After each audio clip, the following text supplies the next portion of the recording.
time. So I knew him as a very young man. Now he's just a young man.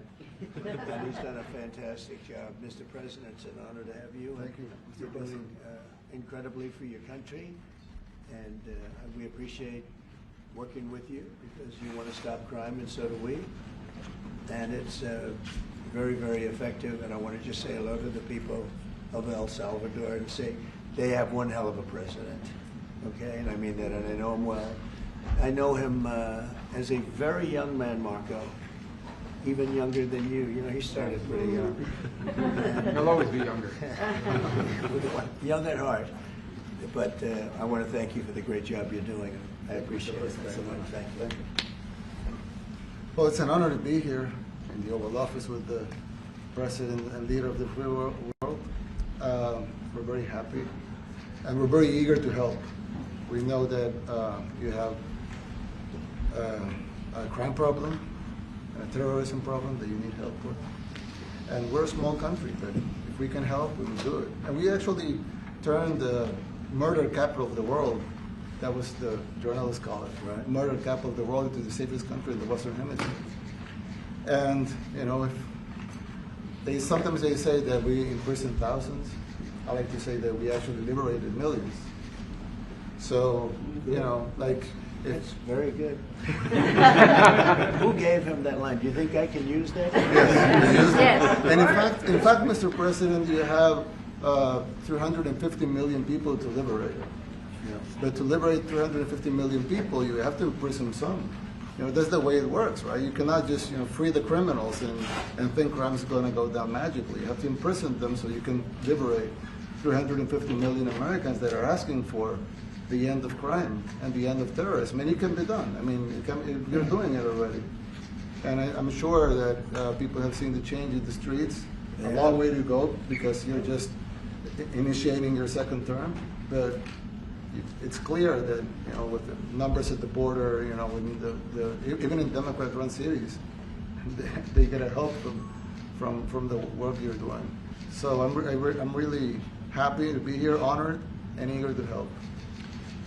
Well, we had a terrible thing happen. We had an administration that allowed people to come in freely into our country from not only South America, but from all over the world, many from the Congo in Africa, Asia, all over the world, Europe, rough parts of Europe.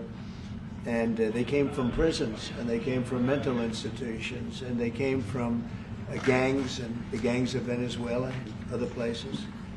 And hundreds of thousands and even millions of them came. 21 million people altogether, but many of the people that came, just a tremendous percentage of them were criminals, in some cases violent criminals. We had 11,088 known murderers. Half of them murdered more than one person. This was allowed by a man who, what he did to our country is just unbelievable. So we're straightening it out. We're getting him out. But what they did and what that party did to our country, open borders, anybody could come in. As soon as I heard that, I said, every prison's going to be emptied out into our country. That's what happened. And we're straightening it out. And we just had numbers. We had the highest recruiting numbers in the history of our country going into police departments. And a year ago, we had the lowest numbers. You couldn't hire a biggest change. Yeah. Nobody's From ever the seen lowest to the highest. And the military now, Marines, the Army, Air Force, Coast Guard, every slot is, I mean, we have the best numbers we've ever had. We call it recruitment numbers. And we've never had anything like it. We had records on at every single level. But very important, the policemen. The policemen are joining forces now that we're having a hard time with policemen because we weren't protecting our police. Yeah. And we cherish our police. The police are great, and the firemen and everybody else. But we have the highest numbers that we've ever had, the most enthusiasm. Great enthusiasm, and on trade and other things, we're doing great. We're taking in billions and billions of dollars. We made, 2 weeks ago, I gave them a little bit of a pause because, you know, you have to show a little flexibility. But we go back to what we have to do. The markets have been very strong once they got used to it. But we were losing $2 billion a day. There's no company big like this. But this is the biggest deal ever made. Now we're making $3 billion a day.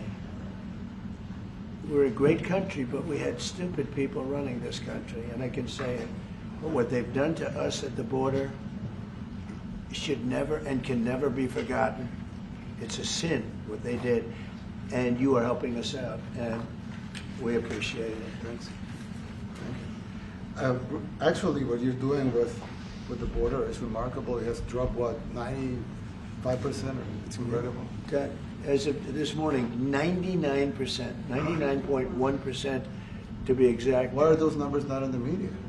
Well, they get out with the fake news, you know, like CNN over here doesn't want to put them out because they don't like putting out good numbers. They only like putting out because I think they hate our country, actually. Yeah, that's very, but it's a shame. You're right. Isn't that a great question? Why doesn't the media? Why don't they put out numbers? Yeah, 99%. I mean, it's crazy, right? We're doing it's great. A crazy turnaround. Christy, could you maybe say a couple of words about the border? How we're doing? You know, it's just been absolutely phenomenal what a great leader can do. Clear direction. Our laws matter. We should only have people in our country that love us, and the Border Patrol and our ICE officers and law enforcement officers have done fantastic work. So we're proud of them. Now we just need to get the criminals and murderers and rapists and dangerous gang members and terrorist organizations out of our country. So, Mr. President Bukele, we thank you very much for your partnership. It has been wonderful for us to be able to have somewhere to send the worst of the worst and someone to partner with.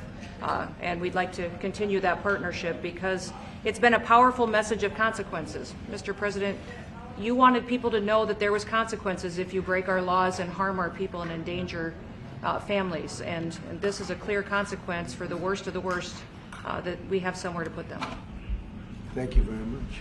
Yeah, we even had this gang member from Venezuela, one of the ones you sent, and we interviewed him just to get some information, etc. from them. And he said, oh, well, I got arrested 6 times, but they released me the 6th time, so I should be released again. And then I said, well, what's the last thing you do? And he said, well, I shot a cop in the leg, but I didn't kill him. I just shot him in the leg. And we're like, this guy was arrested 6 times here in the United States, 6 times. He was released 6 times, and in the he was released 5 times, and the last time he was sent to El Salvador, right? So he's not getting released. But the last time he shot a cop, actually, and he shot him in the leg. So these are, like you said, yeah, there's something broken. It's the liberal establishment. But then we're run by people with great common sense. Yeah, common sense. Because it's all common sense. Yeah. It's not liberal conservative. It's common sense. Exactly. And, do you allow men to play in women's sports? Do you allow men to box your women and box? Because I know you have a lot of boxing. That's violence. That's abuse of a violence woman. against women. It's abuse of a Totally. woman. But we have people that fight to the death because they think men should be able to play in women's sports. And some of those sports, it wouldn't matter much, but it still matters. But some of them are very dangerous for women. Some years ago, like we said, a decade ago or so, women rights movements were pressuring so that we enacted specific laws to avoid men abusing women. And I think those laws were great because there were a lot of men abusing women. But now some of the same people are trying to backtrack on that and actually trying to make new laws allowing men to abuse women in sports. So actually, that doesn't make sense. It doesn't make sense. It's crazy. They have weightlifting records, right? Yeah. A woman gets up this way. She's incredible. A guy gets up and beats her by 100 pounds. What are you going to do? A record that hadn't been broken in 18 years. They put on an ounce, quarter of an ounce, eighth of an ounce for 18 years. Now they have a guy come up, ping. The whole thing is crazy. But they continue to fight. And I don't like talking about it because I want to save it for just before the next election. I said to my people, don't even talk about it because they'll change. And but I watched this morning, there was a congressman fighting to the death for men to play against women in sports. And you say to yourself, why? What are they doing, right? What are they doing? But your country's not too big in that. No, of course not. We're big in protecting women. Good. That's right. It's a very important form of protection, too. And as you can see, most of my cabinet are women, so. That's impressive. Yeah. That's why you're And running. they're not DEI hires or anything. They They're can just be great too. at what they do, right? That's right. This is very impressive. Yeah, This no. is a first. We've had women, but we've never had 3 of them right here. That's 4 and 3 And men. look at what we have. You guys feel a little bit mistreated? That's good. I like it. Well, we've been advanced. I've been very advanced in that regard too. We have Pam, who's been so Yes, I know. fantastic. And Christy, and the most powerful woman they see I anywhere. in the know, world. exactly. She's rated. They're all afraid of her. Susie Wells. They say, oh, she's tough. Yeah. Most powerful woman in the world, according to magazines. What do I know? Yes. But I think she probably is. Yeah, she probably is. You know, she probably is. Congratulations. And you know, Stephen has done such a great job. We have great He's people. very famous too. But we love working with him. He really lets them have it, right? Yeah, exactly. There's no games. No. It's very good. He knows. Do you have any questions, please? President Trump, Go, let's not start Mr. with President. CNN because they're just so Mr. President. wrong. Yeah, please. Yeah, thank you, Mr. President. You repeatedly mentioned last night that Russia's attack on Ukraine was a mistake. What is the exact mistake?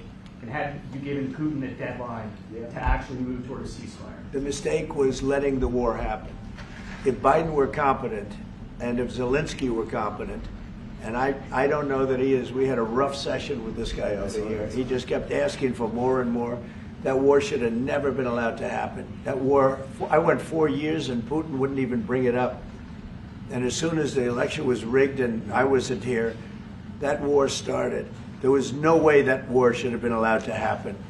And Biden should have stopped it. And you take a look at Putin. I'm not saying anybody's an angel.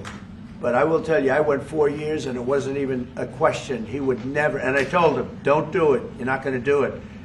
And it was the apple of his eye, but there was no way that he would have done it. All you had to do is lower oil prices. If you lowered oil prices, Biden kept the prices so high because he made it impossible to get it. If you lowered oil prices, you would have never had the war. But you wouldn't have had it with me anyway. That war would have never happened. And I think it's a great abuse. So now what do? You get a country where 25% of its land is gone, and the best locations, where millions of people are killed. You know, you haven't reported accurately the death. And this was Biden's war, and I'm trying to stop it. And I think we're going to do a good job. I hope we're going to do it. They lose 2,500 young people a week, think on average. Now, they're Russians and they're Ukrainians, but it's 2,000. We don't care. It's like whatever it is. Intolerable. They're not from your country, they're not from mine, but I want to stop it. 2,500, it's a killing field. It's like the Civil War. You take a look, I look at the satellite pictures. This should not be happening in our time. Of course, our time can be pretty violent, as we know. But that's a war that should have never been allowed to start. And Biden could have stopped it, and Zelensky could have stopped it, and Putin should have never started it. Everybody's to blame. Have you spoken to President Zelensky, sir, about his offer to purchase more Patriot missile batteries? Oh, I don't know. He's always looking to purchase missiles, you know. He's against, listen, when you start a war, you got to know that you can win the war, right? You don't start a war against somebody that's 20 times your size and then hope that people give you some missiles. If we didn't give them what we gave, remember, I gave them javelins. That's how they won their first big battle with the tanks that got stuck in the mud, and they took them out with javelins. They have an expression that Obama at the time, Obama gave them sheets and Trump gave them javelins. But just something that should have never happened. It's a really shame. The towns are destroyed. Towns and cities are, you know, largely destroyed. They have the spires, you know, the beautiful spires that go up.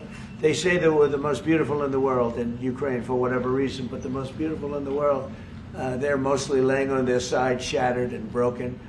And most importantly, you have millions of people dead. Millions of people dead because of 3 people. I would say 3 people. Let's say Putin, number 1, but let's say Biden, who had no idea what the hell he was doing. number 2, and Zelensky. And all I can do is try and stop it. That's all I want to do. I want to stop the killing. And I think we're doing well in that regard. I think you'll have some very good proposals very soon. Last question, sir. Have you attributed a motive, sir? Have you attributed a motive through the FBI investigation behind the attack on Governor Josh Shapiro over the weekend? No, I haven't, but the attacker was not a fan of Trump, I understand, just from what I read and from what I've been told. The attacker basically wasn't a fan of anybody. It's probably just a whack job. And certainly a thing like that cannot be allowed to happen. Is your good relation with President Bukele the best guarantee that this time you won't terminate the temporary I have protected a status? great relationship with this man. I have the best relationship with him. We've known each other. I've known him since he was a very young man, as I said, very, very young. And I was impressed. I said, look at this guy is, in fact, you sort of look like a teenager. You look like a teenager. I said, what kind of a country is this? He grew up well in the last 5 years. Do you support the extension for nationals of El Salvador under temporary support protected him. status? Do you plan to ask How Let's hear the question from this very low-rated anchor at CB. Thank you, at President CNN. Trump. Do you plan to ask President Low-rated. Bukele to help return the man who your administration says was mistakenly Which one is it? deported? The man who was mistakenly deported to El Salvador? Well, let me ask Pam, would you answer that question? Sure, President. First and foremost, he was illegally in our country. He had been illegally in our country. And in 2019, 2 courts, an immigration court and an appellate immigration court, ruled that he was a member of MS-13 and he was illegally in our country. Right now, it was additional paperwork had needed to be done.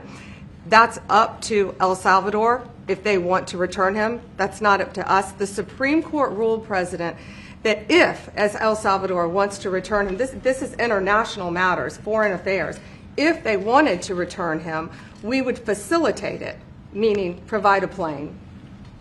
So will you return him, President And Bukele? you are doing a great job. Thank you. ¿Usted estaría dispuesto a Stephen liberar Miller, al wait a presidente minute. Can you Bukele? just also respond to that question? Because, you know, it's asked by CNN, and they always ask it with a slant, because they're totally slanted, because they don't know what's happening. That's why nobody's watching them. But would you answer that question also, please? Yes, gladly.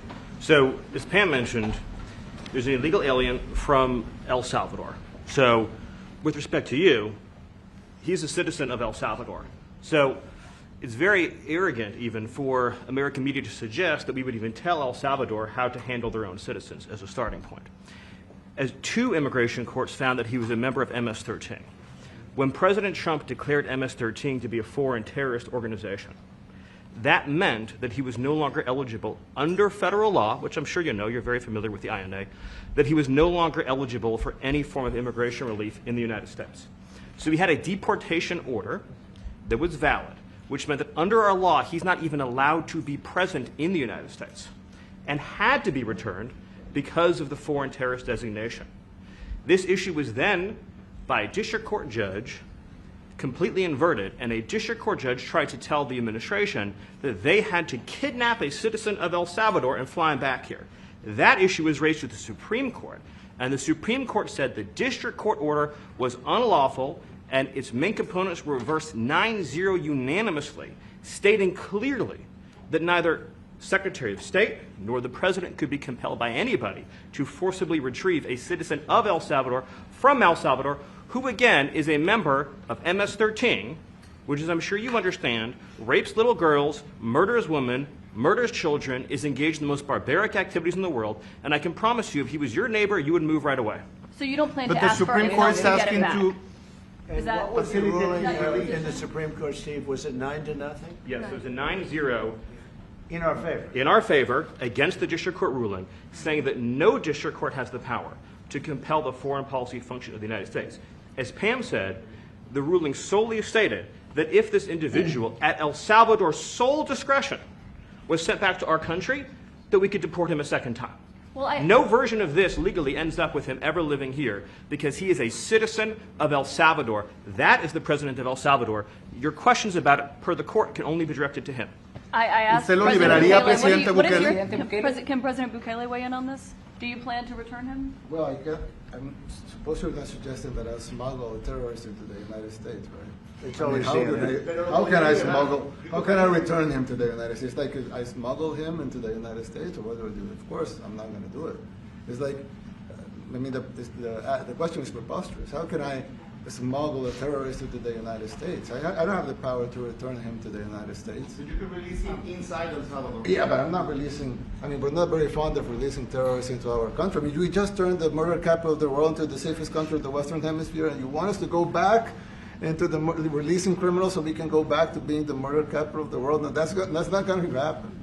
Well, they'd love to have a criminal, released into our I mean, there's a fascination. They would love it. Yeah. They're sick. These are sick people. Marco, do you have something to say about Yeah, I mean, Stephen outlined it. I don't understand what the confusion is. This individual is a citizen of El Salvador. He was illegally in the United States and was returned to his country. That's where you deport people, back to their country of origin, except for Venezuela that wasn't refusing to take people back, or places like that. I can tell you this, Mr. President. No, the foreign policy of the United States is conducted by the President of the United States, not by a court. And no court in the United States has a right to conduct the foreign policy of the United States. It's that simple. End of story. And that's what the Supreme Court held, by the way, to Marco's point. The Supreme Court said exactly what Marco said, that no court has the authority to compel the foreign policy function of the United States. We won a case 9-0, and people like CNN are portraying it as a loss, as usual, because they want foreign terrorists in the country who kidnap women and children. But President Trump, his policy is foreign terrorists that are here illegally get expelled from the country, which, by the way, is a 90-10 issue. Well, Mr. President, you said that if the Supreme Court said someone needed to be returned, that you would abide by that. You said that on Air Force One just a few days ago. And they said that it must be facilitated. Why don't you just say, isn't it wonderful that we're keeping criminals out of our country? Why can't you just say that? Why do you go over and over? And that's why nobody watches you anymore. You have no credibility. Please, go ahead. President Trump, thank you so much. How many illegal criminals are you planning on exporting to El Salvador? And President Bukele, how many are you willing to take from the U.S.? As many as possible. And I just asked the president, it's this massive complex that he built, jail complex. I said, can you build some more of them, please? As many as we can get out of our country that were allowed in here by incompetent Joe Biden through open borders. Open borders. You probably hear open borders and you can't even understand it because nobody can understand. Nobody smart or with common sense can understand it. So we have millions of people that should not be in this country that are dangerous. Not just people, because we have people, but we have millions of people that are murderers, drug dealers. They've been allowed to come into our country by other countries that were very smart. When they heard that this very low IQ president, and by the way, I took my cognitive exam as part of my physical exam, and I got the highest mark, and one of the doctors said, sir, I've never seen anybody get that kind of, that was the highest mark. I hope you're happy with that. Although they haven't been bugging me too much to take a cognitive, but I did do my physical and it was released. I hope you're all happy with it. I noticed there's no question, so probably you are. But the cognitive, they said to me, sir, would you like to take a cognitive test? I said, did Biden take one? No. Did anybody take one? No, not too many people took them. I said, what about Obama? Did he take one? No, he didn't take one either. I said, let me be the only one to take one. But I've actually taken them 3 times already. I like taking them because they're not too tough for me to take. But we had a great physical exam, so I know you're going to ask that. And the doctors who are total professionals, Walter Reed Medical Center, they're great people. And I visited a soldier that was badly wounded, incredible soldier, lost his leg, and spent a lot of time with him. I mean, great with his mother. And it was really a very great thing. They do a phenomenal job. I just want to say, Walter Reed, I was there for, 5-6 hours. You were there with me. But I took a full physical, and it came out perfecto, so that's good. That means you've got me for a little longer. Would the U.S. be willing to pay for those facilities to be opened if new ones were going to be built? I'd do something. We'd help them out. Yeah, we help them. They're great facilities, very strong facilities, and they don't play games. I'd like to go a step further. I mean, I said it to Pam. I don't know what the laws are. We always have to obey the laws, but we also have homegrown criminals that push people into subways. that hit elderly ladies on the back of the head with a baseball bat when they're not looking, that are absolute monsters. I'd like to include them in the group of people to get them out of the country, but you'll have to be looking at the laws on that, Steve, okay? How essential is it for you guys to be locking up these prisoners? And do you think more presidents should follow suit like you guys as far as taking a hard stance on crime here in the United States? Well, I do. I think everybody has to. I mean, the president said it better than anybody. He said, you know, you have liberty and you have to have liberty, but to have liberty, not everybody is going to be good. And, you know, some are bad because they're sick. They're mentally deranged. They're bad. Why do you Then you have to take them. If you're going to have a country, you're going to have to take those people out. And we've been doing that. But this was like an unforced error, they would call it, where we had people that may hate our country, or maybe they're just stupid people. I think they're probably stupid people more so. A lot of people said they did it for the vote. But I did better with Hispanic people than they did, because they always use Hispanic. I did better. You people love me. I saw my poll numbers in your country. I'm through the roof, right? 91%. Some people think they do it for the vote. But they don't have to do it for the vote. They cheat, you know, they're professional cheaters. That's about the only thing they do well. So we just have had a great relationship, and it's become bigger because of a strange thing that happened. You know, I came back. We had no war in Ukraine. We had no war we had no October 7th Middle East problem. We had nothing. We had no inflation. We didn't have the Afghanistan most embarrassing moment in the history of our country. The Afghanistan, not withdrawing, because I would have been out. You know, I had it all set to bring people out with dignity and pride. That was the worst, most embarrassing moment in the history of our country, Afghanistan. We didn't have any of that. You wouldn't have had the war with Russia, Ukraine. You wouldn't have had the Middle East problem because Iran was broke. They had no money because we had secondary sanctions on and lots of other sanctions. And now every single thing, got a problem with Iran, but I'll solve that problem. That's almost an easy one. We got to solve a war that should have never started, Ukraine and Russia, and we'll get that solved. And we have to solve problems, and we already solved inflation. You know, if you look at the numbers are incredible, actually. The stock market's up, and we're not letting other countries take advantage of this country like they have for the last 40 years. So thank you very much. You have a question, please? Yes, Mr. President, thank you so much. You scored another major investment win this morning when Nvidia pledged to build its AI supercomputer, the first time ever, right here in the United States. Thank you. That's a question I like. That's true. What is your reaction to this announcement, sir, and how will this positively benefit Americans across the entire country? Well, it's one of the biggest announcements you'll ever hear, because Nvidia, as you know, controls that almost the entire sector, which is one of the most important sectors in the world, between chips and semiconductors and everything else. And they're the biggest. And the other biggest we already have coming in is spending $300 billion, as you know. They announced 2 weeks ago. But NVIDIA is so highly respected. And this was an announcement that a lot of people, I knew it was going to happen, but not to the extent that it happened. It's big. And the reason they did it is because of the election on November 5th and because of a thing called tariffs. As I said, the most beautiful word in the dictionary. After love, God, relationship. The press actually hit me and said, tariff is the most beautiful word in the dictionary. What about family, love, God? I got hit even on that. You understand? I said, okay. So now I say it's my fifth most favorite word, because they get you on anything.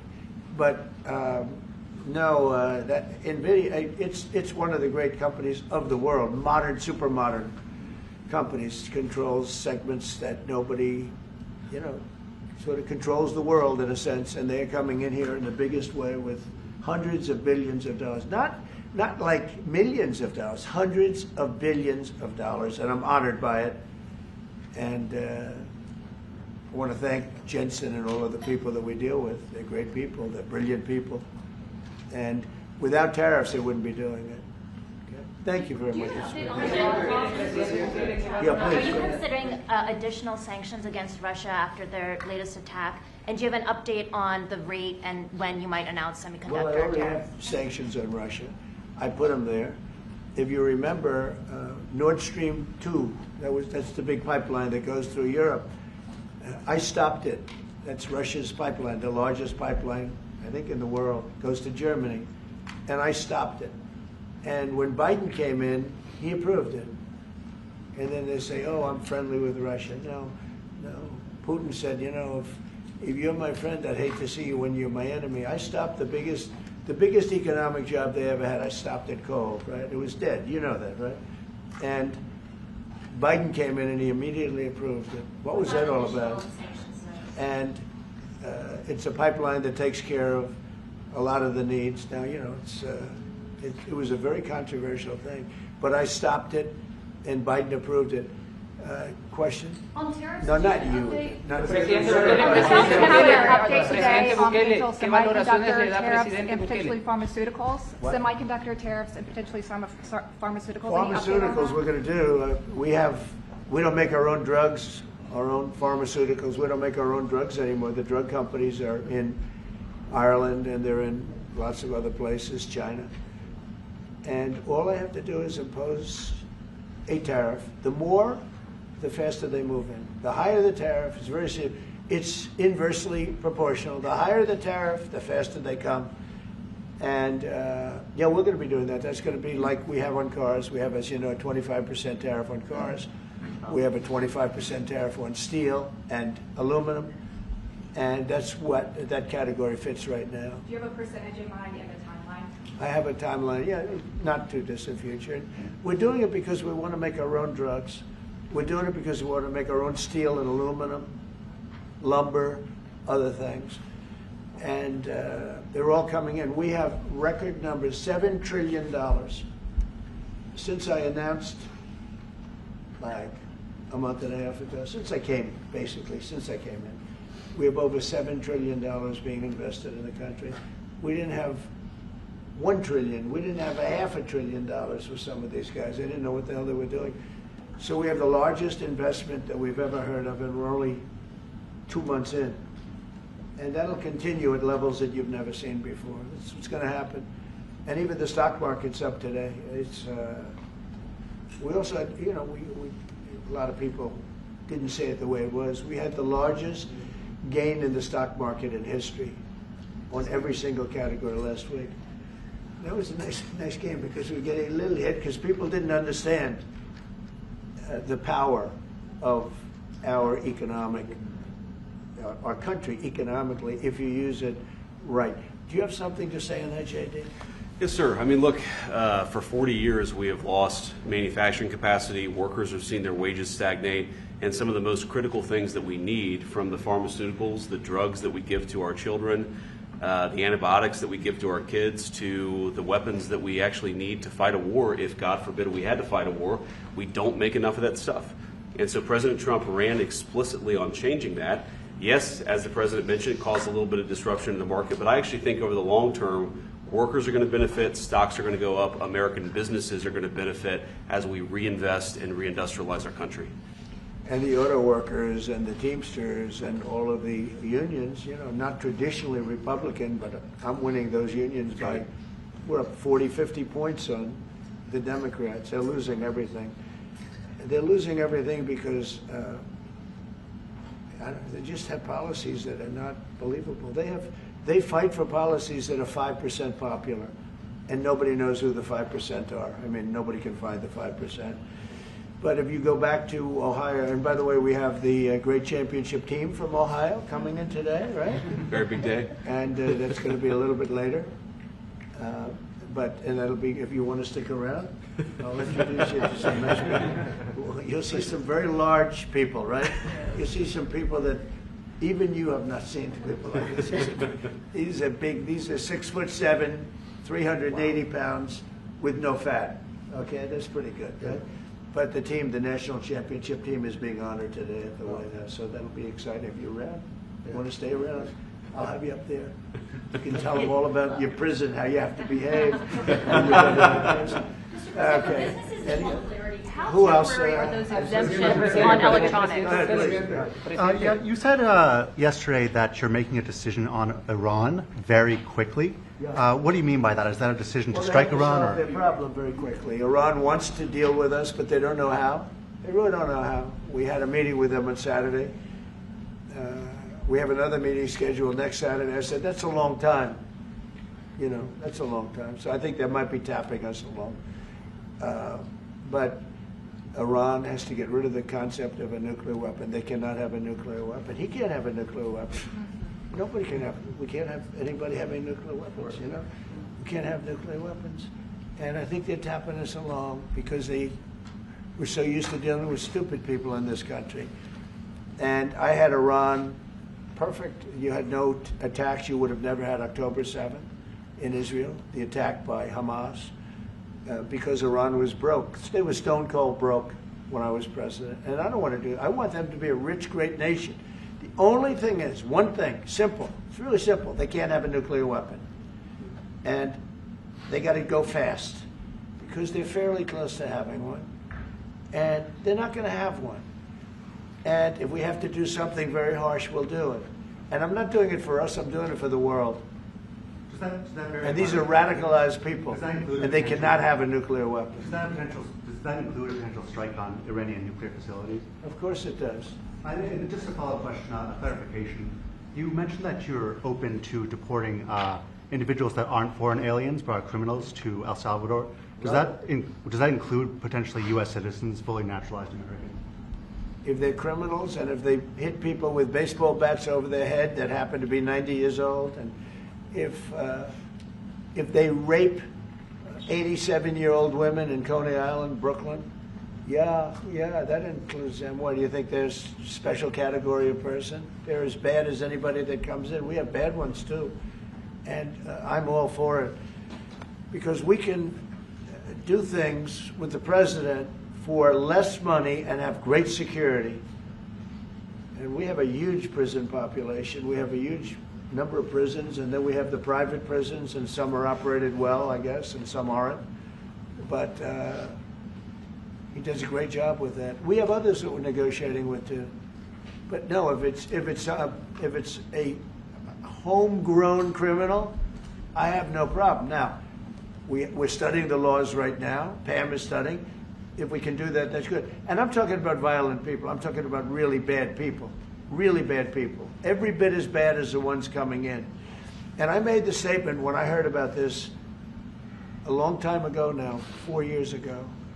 When I heard that this guy was having open borders, I said every single criminal from all over the world is going to be dumped into our country. And that's what happened. Jails. The jails of the Congo were emptied out. The jails of Venezuela were emptied out. And you know what happened? Their crime went way down. But now Venezuela has other problems. You know what the problem is? They have no money. Yeah. Because I shut off their oil, and we put secondary tariffs because they're not doing what's right over there. They know what to do. We spoke to them. I spoke to them. They know what to do. But they have no money. Venezuela has no money. But Iran had no money, and Iran behaved so beautifully. And then Biden took all those secondary tariffs on. I told China, you can't buy oil. If you buy oil from Iran, China, I told it to President Xi, then we no longer want you to do business with the United States of America. And those ships disappeared from that harbor so quickly. China. Get along great with China. Are the talks with Iran productive? Do you want to continue that? What? The talks with Iran, do you believe those are productive? Do you want to continue that? I think Iran could be a great country as long as it doesn't have nuclear weapons. If they have nuclear weapons, they'll never get a chance to be a great country. They will never get a chance. It won't even come to us. Sir, on tariffs. Yeah. Yeah, Peggy.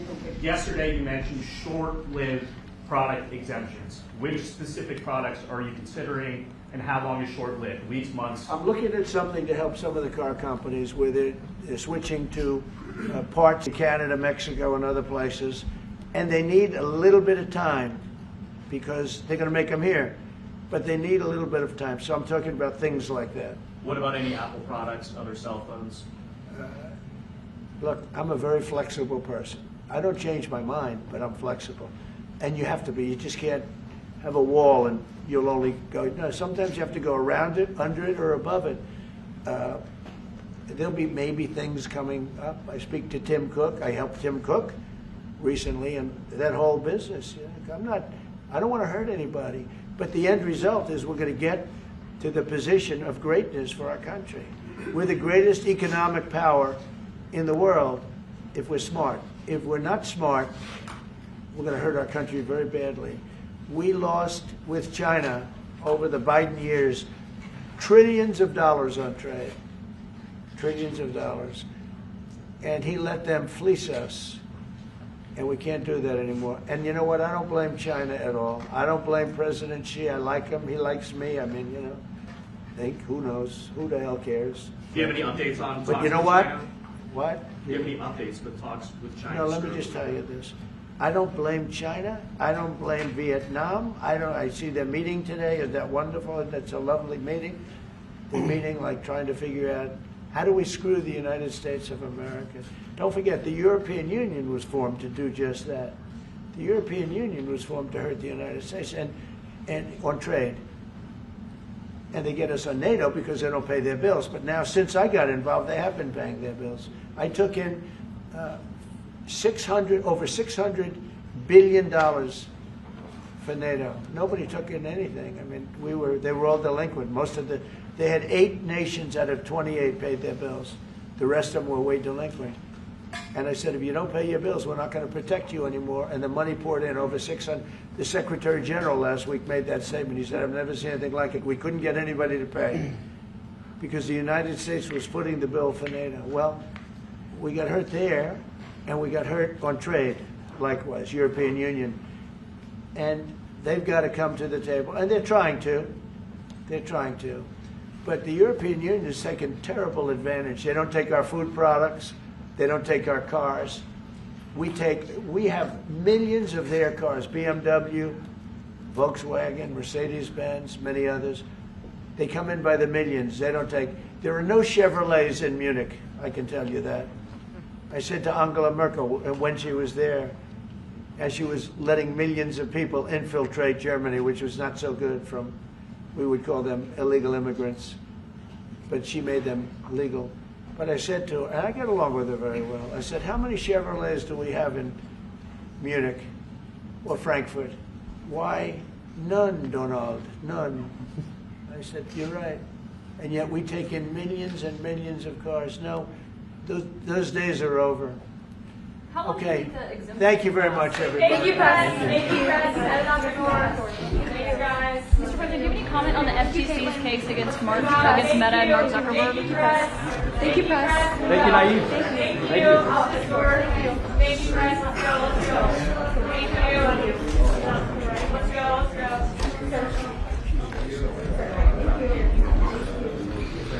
Oh, thanks, guys.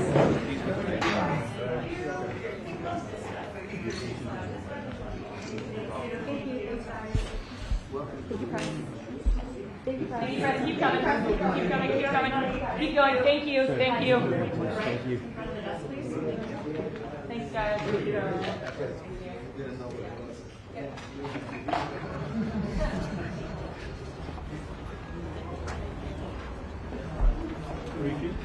Just the cuts. Hey guys, spray wrap. So, just the cuts. Close to 9.